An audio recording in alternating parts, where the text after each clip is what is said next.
తాకట్టులో ఉన్న మీ బంగారాన్ని విడిపించి ఆ రోజు ఆన్లైన్ రేటుకి మేము కొంటాం. Bhavani gold company. నమస్కారం, వెల్కమ్ టు సుమన్ టీవీ. నేను గీతాంజలి. ఫిబ్రవరి 12వ తారీఖు మాఘ పౌర్ణమి అండి. చాలా విశేషమైన రోజు అని చెప్తారు. సాధారణంగా పౌర్ణమిలు మనం ఎంతో ప్రత్యేకంగా ఆ రోజు పూజ కార్యక్రమాలు చేసుకుంటాం, కానీ ఈసారి మాఘమాసంలో వచ్చే పౌర్ణమి అనేది చాలా విశేషంతో కూడుకున్నదని అంటున్నారు. అయితే తెలుసుకుందాం వీటి గురించి వివరాలు. ప్రత్యేకంగా మగపిల్లలు ఉన్న తల్లిదండ్రులు కొన్ని నియమాలు పాటించాలి, కొన్ని పరిహారాలు చేసుకోవాలి ఆ రోజు అని అంటున్నారు. ఇది ఎంతవరకు నిజం? నిజంగా అలాంటివి మన పురాణాల్లో ఉన్నాయా? శాస్త్ర ప్రకారంగా ఉన్నాయా లేవా? ఏమేం చేయాలి? వీటి గురించి తెలుసుకుందాం. వివరించేందుకు ప్రస్తుతం మనతో పాటు ఉన్నారు ప్రముఖ జ్యోతిషులు బ్రహ్మశ్రీ నందిభట్ల శ్రీహరి శర్మ గురువు గారు. వారితో మాట్లాడదాం. గురుగారు నమస్కారం అండి. వాగర్థ వివ సంపృక్తో వాగర్థ ప్రతిపత్తయే జగతః పితరౌ వందే పార్వతీ పరమేశ్వరౌ. సదాశివసమారంభాం శంకరాచార్య మధ్యమాం అస్మదాచార్య పర్యంతం వందే గురు పరంపరాం. ఆదిత్యాయ చ సోమాయ మంగళాయ బుధాయ చ గురుశుక్ర శనిభ్యశ్చ రాహవే కేతవే నమః. శృంగేరి జగద్గురు పీఠాధిపతులకి, కంచి పీఠాధిపతులకి నమస్కారములు తెలియజేసుకుంటూ కార్యక్రమాన్ని ప్రారంభిద్దాం. గురుగారు, మాఘ పౌర్ణమి చాలా విశేషమైన రోజు అని చెప్పారు. ఈ మధ్యకాలంలో మనం మాట్లాడుతున్నప్పుడు మీరు ఈ ప్రస్తావన తీసుకొచ్చారు. మగపిల్లలు ఉన్న తల్లిదండ్రులు ఒక నియమం పాటించాలి, ఒక పరిహారం కూడా చేసుకోవాలమ్మా, అప్పుడు గుర్తు చేయండి చెప్తానన్నారు కదా. ఇది సందర్భం మాఘ పౌర్ణమి 12వ తారీఖు, కొద్ది రోజులే ఉంది. ప్రత్యేకించి అసలు ఏంటండి, ముందుగా విశిష్టత మాట్లాడుకుని మగపిల్లలు ఉన్న తల్లిదండ్రులు ఏం చేయాలి అనేది కూడా వివరించండి. తప్పకుండానమ్మా. అంటే మనకున్నటువంటి పౌర్ణమిలలో మనకు మాఘ పౌర్ణమి, వైశాఖ పౌర్ణమి, ఆషాఢ పౌర్ణమి, కార్తీక పౌర్ణమి, ఈ 4 పౌర్ణములకి చాలా ప్రత్యేకమైనటువంటి స్థానం ఉంది. మనము కార్తీక మాసంలో శివకేశవుల్ని ఏ విధంగానైతే కొలుస్తామో మాఘమాసంలో కూడా శివకేశవుల్ని ఆ విధంగా కొలవాలి. ఎందుకంటే మాఘమాసం ప్రత్యేకించి విష్ణువుకి సంబంధించినటువంటిది. ఆ మాఘమాసంలోనే శివుడికి సంబంధించినటువంటి శివరాత్రి, మహాశివరాత్రి అనేటువంటిది మనకు వస్తుంది పండుగ. కాబట్టి కార్తీక మాసంలో కూడా దామోదర ద్వాదశి అనేటువంటిది చాలా విశేషం, విష్ణు ప్రీతికరం. ఎక్కువగా సాలగ్రామ దానం చేస్తుంటాం.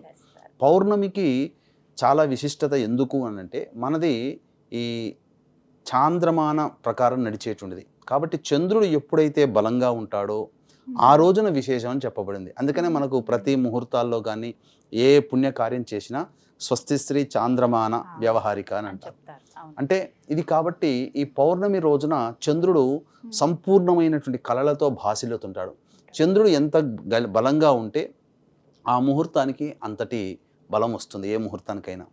కాబట్టి ఈ పౌర్ణమి అనేటువంటిది రోజున సాక్షాత్తు అమ్మవారికి సంబంధించినటువంటిది కూడా చెప్పబడి ఉంది.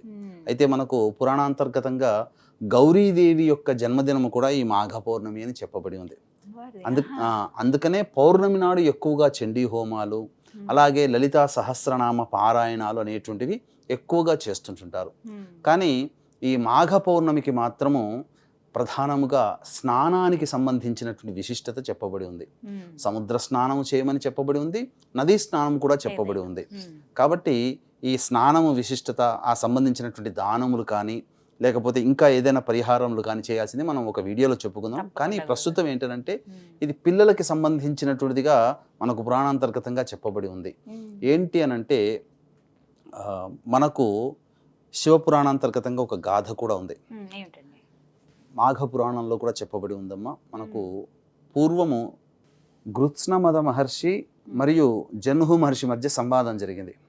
ఈ గృత్స్నమద మహర్షి జన్హు మహర్షిని అడుగుతుంటాడు, ఏమని? ఇప్పుడు మనం ఉన్నటువంటి కాలం అయితే చాలా అనుకూలమైనది, ధర్మము సాక్షాత్తు ఉన్నటువంటి కాలం.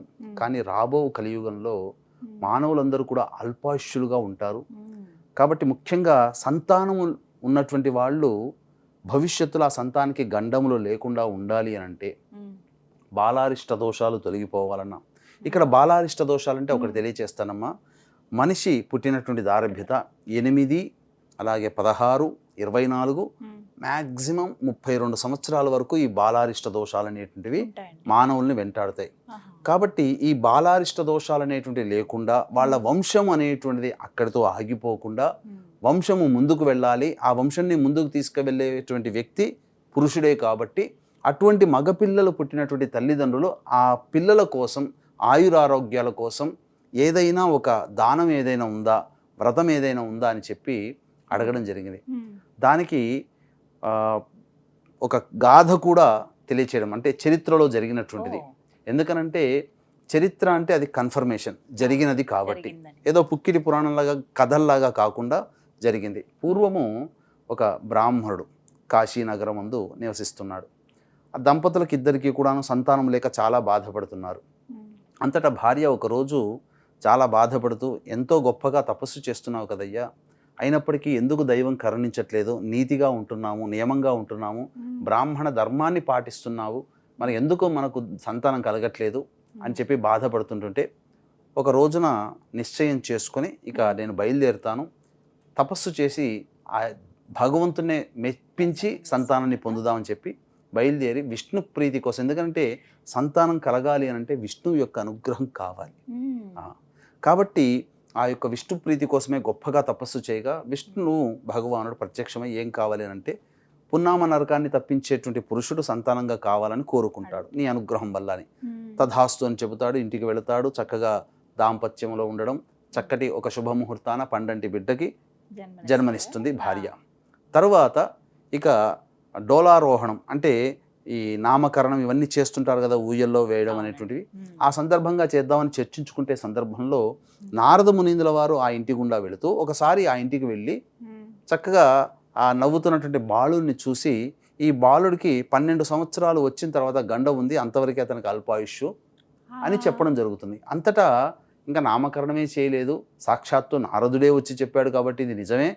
కాబట్టి బోరున ఏడుస్తుంది. ముఖ్యంగా పిల్లలంటే తల్లికి ఎక్కువ కదా ప్రేమ, కని పెంచుతుంది కదా. అప్పుడు ఆ భార్య యొక్క బాధను చూడలేక, నేను మళ్ళీ విష్ణువుని అడుగుతాను, ఎందుకంటే మనకు సంతానాన్ని ప్రసాదించిందే ఆయన కదా, ఎందుకు మనకి లోపం జరిగింది అని చెప్పి విష్ణువు కోసం మళ్ళీ ఘోర తపస్సు చేస్తే మళ్ళీ ప్రత్యక్షమవుతాడు. ప్రత్యక్షమైన తర్వాత, ఎందుకయ్యా సంతానాన్ని ఇచ్చాను కదా, మళ్ళీ ఎందుకు నా గురించి ఎందుకు ఇలా తపస్సు చేసావనంటే జరిగిన వృత్తాంతం అంతా చెబుతాడు. చెప్పిన తర్వాత, అప్పుడు పూర్వము నీవు జ్ఞానశర్మ అనేటువంటి వ్యక్తిగా జన్మించావు, ఇప్పుడున్నటువంటి భార్యనే పూర్వజన్మలో కూడా నీ భార్యనే, కాబట్టి ఇద్దరు కూడా అన్యోన్యంగా ఉంటూ చక్కగా జీవితాన్ని గడుపుతూ నా వ్రతాన్ని కూడా ఆచరించారు. ఆచరించిన తరువాత అనగా విష్ణు పూజ అనేటువంటిది చేయడం జరిగింది ఆ జన్మలో, గత జన్మలో. చేసిన తర్వాత మాఘ పౌర్ణమి రోజున దైవానుగ్రహం పొందడం కోసం నీవు నీ భార్యకి ఒక చక్కగా విష్ణు పూజ చేయమని చెప్పి, అలాగే ప్రసాదాన్ని నైవేద్యంగా పెట్టమని చెప్పి నువ్వు చెప్పి వెళ్ళావు. కానీ కొన్ని కారణాంతరాల వల్ల చుట్టుపక్కల వాళ్ళు బంధువులు వచ్చినటువంటి సందర్భంలో అవి మర్చిపోయింది. 2 దోషములు అనేటువంటిది నీ భార్య చేయడం జరిగింది. ఒకటి, ఆ భర్త మాట జవదాటడం అనేటువంటిది ఒకటి. రెండవది, ఆ మాఘ పౌర్ణమి రోజున చేయాల్సినటువంటి దానము చేయలేని కారణం చేత మళ్ళీ ఈ జన్మలలో పుణ్యవశాత్తు ఇద్దరూ మళ్ళీ దంపతులుగా పుట్టి నా అనుగ్రహం వల్ల సంతానాన్ని పొంది మళ్ళీ అల్పాయుష్యమైన సంతానాన్ని పొందారు. కాబట్టి గత జన్మలో చేసినటువంటి పని ఏదైతే చెయ్యకుండా ఉన్నటువంటి పని ఉందో ఇప్పుడు మీరు పూర్తి చేయండి అయ్యా, మీకు సంపూర్ణమైనటువంటి ఆయుష్మంతుడు అవుతాడు అని చెప్పగా ఇంటికి వచ్చి ఆ విషయాన్ని చెప్పడం, గత జన్మ వృత్తాంతము ఇప్పుడు ఈ జన్మాన్ని చెప్పడం, చాలా సంతోషించి అప్పుడు మాఘ పౌర్ణమి కోసం ఎదురు చూశారు. రాబో మాఘ పౌర్ణమి ఎలాగో వచ్చింది, నామకరణం అవన్నీ చేశారు. మాఘ పౌర్ణమి రాగానే విష్ణు భగవానుడు వారు చెప్పినట్టుగా విష్ణు ప్రీతి కోసమే విష్ణు పూజ చేసి ఆ విష్ణు భగవానుడికి ఒక దానం చేయమని చెప్పారు. ఆ దానం చేసేశారు. తద్వారా వాళ్ళందరూ కూడా, సంతానం పొందినటువంటి వాళ్ళందరూ కూడా చక్కగా ఈ నోట ఆ నోట అందరూ కూడా ఈ మాట విన్నారు. విని అందరూ కూడా చుట్టుపక్కల వాళ్ళు కూడా ఈ మాఘ పౌర్ణమి కోసం ఎదురు చూడడం, మగపిల్లలు ఉన్నటువంటి తల్లిదండ్రులందరూ కూడా ఈ మాఘ పౌర్ణమి రోజున దానం అనేటువంటిది విష్ణు భగవానుడే సాక్షాత్తు చెప్పినటువంటి దానము చేయడం వల్ల వాళ్ళకి సంతానానికి 12 సంవత్సరాల తర్వాత వచ్చే అపమృత్యు భయదోషాలు ఏముంటాయో అవన్నీ తొలగిపోవడం జరిగిందమ్మా. విష్ణుమూర్తి స్వయంగా చెప్పారు. అయితే దానం గురించి చెప్తున్నారండి, ఆ దానం వివరాలు. మనకు మాఘ పౌర్ణమి రోజున విష్ణు భగవానుడి ప్రీతి కోసమే చేయడం జరిగింది. అయితే ఏ యుగ ధర్మాన్ని అనుసరించి ఆ యుగ ధర్మం ప్రకారం విష్ణు పూజ అనేటువంటిది చేయడం జరిగింది. ఉదాహరణకి ఈశ్వరుని ప్రీతి కోసమై చేసేటువంటి అభిషేకాలు ఒక్కొక్క యుగంలో ఒక్కొక్క ధాతువుతో చేయబడినటువంటి లింగాన్ని పూజ చేసేవాళ్ళు. కానీ ఈ కలియుగంలో శివప్రీతి కోసమై అభిషేకం చేయాలంటే మృత్తికాలింగానికి అనగా పుట్టమనుతో చేసినటువంటి లింగానికి అభిషేకం చేస్తేనే సంపూర్ణ ఫలితం. ఎలాగో మాఘ పౌర్ణమి రోజున విశేషంగా చెప్పబడినటువంటిది కలియుగ దైవమైనటువంటి ఆ విష్ణుమూర్తి సాక్షాత్తు సత్యనారాయణ స్వామి వ్రతంలో సత్యనారాయణ స్వామి వ్రతంగా వెలిశాడు సత్యనారాయణ స్వామి రూపులో. కాబట్టి కలియుగంలో విష్ణు ప్రీతి కోసమే చెయ్యాలి అని అంటే సత్యనారాయణ స్వామి వ్రతాన్ని ఆచరించాలి. ఇది కలియుగ ప్రమాణమమ్మ. కాబట్టి మాఘ పౌర్ణమి రోజున మనకు సాధారణంగా వ్రతం అనేది ఎప్పుడైనా చేసుకోమని చెప్పబడి ఉంది శాస్త్రంలో. దానికి నియమం అంటూ లేదు, కోరిక ఉండగానే చేసుకోవాలి, దానికి తిథివార నక్షత్రాలు చూసుకోవాల్సిన పని లేదు. కానీ ప్రత్యేకించి మాఘ పౌర్ణమి రోజున మాత్రం ఖచ్చితంగా ఈ కలియుగంలో సత్యనారాయణ స్వామి వ్రతాన్ని ఆచరించాలి. కాబట్టి ఉదయాన్నే ఎవరైతే వీక్షించేటువంటి ప్రేక్షకుల్లో పిల్లలు, మగపిల్లలు ప్రధానంగా ఉంటారు. అంటే ఇక్కడ ఆడపిల్లల్ని తక్కువగా చేసినట్టు కాదమ్మా. మగపిల్లల్ని ఎందుకు అన్నారంటే ఇప్పుడు ఆడపిల్లల్ని ఒక ఇంటికి ఇచ్చి పెళ్లి చేస్తారు, ఆ ఇంట్లో ఆ గోత్రానికి వెళ్ళిపోతుంది, అక్కడ సంతానాన్ని పొందుతుంది, ఆ వంశం అక్కడ వృద్ధి చెందుతుంది. ఇక్కడ మీ వంశంలో సంతానం అనేటువంటిది మగ సంతానము కలగాలన్నా, ముఖ్యంగా కలిగిన మగ సంతానము నిండు నూరేళ్లు ఆయురారోగ్యాలతో జీవించాలన్నా మాఘ పౌర్ణమి రోజున ఇప్పుడు మనం చెప్పుకోబోయే దానము ఖచ్చితంగా చేయాలి. వీలుంటే ప్రతి తల్లిదండ్రులు కూడా సత్యనారాయణ స్వామి వ్రతాన్ని ఆచరించాలి. కొంతమంది దేవాలయాల్లో చేస్తుంటారు.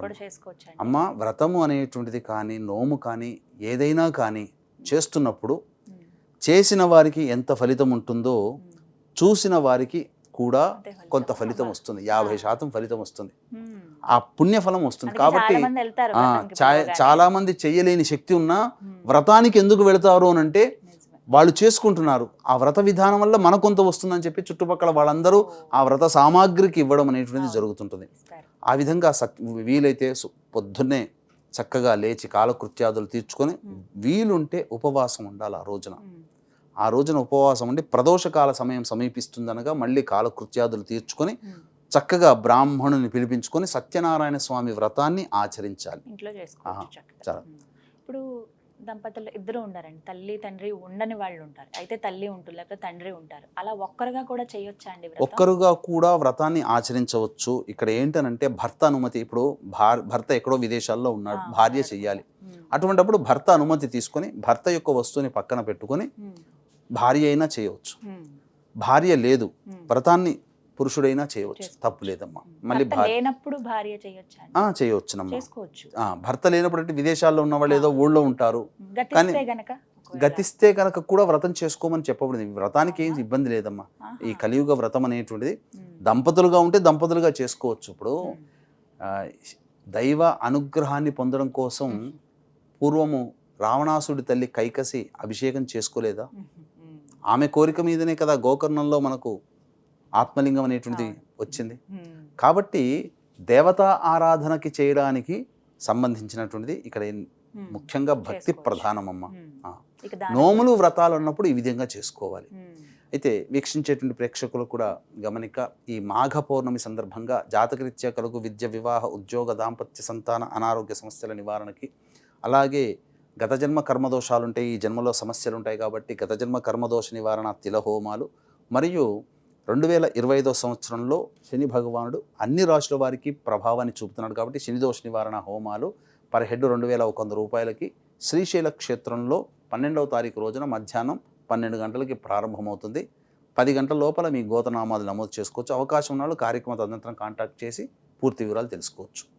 ఇక ఆ సత్యనారాయణ స్వామి వ్రతాన్ని ఆచరించిన తర్వాత ఇల్లాలు బెల్లం పాయసాన్ని తయారు చేసి స్వామికి కొంత నైవేద్యముగా పెట్టి మిగతాదంతా కూడాను దానం చేయాలి. అది దేవాలయంలోనైనా దానం చేయవచ్చు, చుట్టుపక్కల వారికైనా దానం చేయొచ్చు. ఇది నేను చెప్పిన మాట కాదమ్మా, సాక్షాత్తు నారద మునీంద్రుల వారి సమక్షంలో జరిగినటువంటి సంఘటన ఇది. విష్ణు భగవానుడు సాక్షాత్తు భక్తుడికి ఉపదేశించినటువంటి దాన నియమం కాబట్టి సాక్షాత్తు దైవమే చెప్పినప్పుడు కాదనడానికి ఎవ్వరికీ సందేహము లేదు. కాబట్టి ఇది అందరూ కూడా పాటించవచ్చు. ఎక్కువగా ఖర్చు లేనటువంటిది. బెల్లం పాయసం అంటే బియ్యంతో చేస్తారు. అవునమ్మా, బియ్యము, ఆవు పాలు, బెల్లం వీటితో చేసేటువంటిది బెల్లం పాయసం. ఇది నైవేద్యంగా పెట్టవచ్చు. భక్తే ప్రధానం. ఇక్కడ ఖర్చు కూడా ఇంత పెద్ద అవసరం లేదు. ఎవరి శక్తి కొద్ది వాళ్ళు చేయవచ్చు. ఇంకా ఏమైనా దానాలు చేయాలా గురుగారు? ఇంకా దానములు వచ్చేసరికి చెప్పులు, గొడుగు, తిలలు, కంబళి ఇవన్నీ కూడా పౌర్ణమి రోజున దానం చేయవచ్చు. ఇంకా అవకాశం ఉంటే ఈ యొక్క పౌర్ణమి రోజున లలితా సహస్రనామ పారాయణం చేసిన విశేష పుణ్య ఫలితం. ఇంట్లోనే చేసుకోవచ్చు. ఇంట్లోనే చేసుకోవచ్చు. దేవాలయాలు ఎక్కడ వీలైతే అక్కడ ఎక్కడైనా చేసుకోవచ్చు. ఈ విధంగా మాఘ పౌర్ణమి రోజు నిజంగా ఆ రోజు చాలా విశేషం అండి. ఈ విధంగా చేయడం వల్ల ఖచ్చితంగా మగపిల్లల వారికి ఉన్నటువంటి తల్లిదండ్రులకి ఆ పిల్లలకి అపమృత్యు భయ దోషాలు తొలగిపోతాయమ్మా. చాలా చక్కగా వివరించారు గురుగారు. ధన్యవాదాలండి. సర్వం శ్రీ ఉమామహేశ్వర పరబ్రహ్మార్పణమస్తు.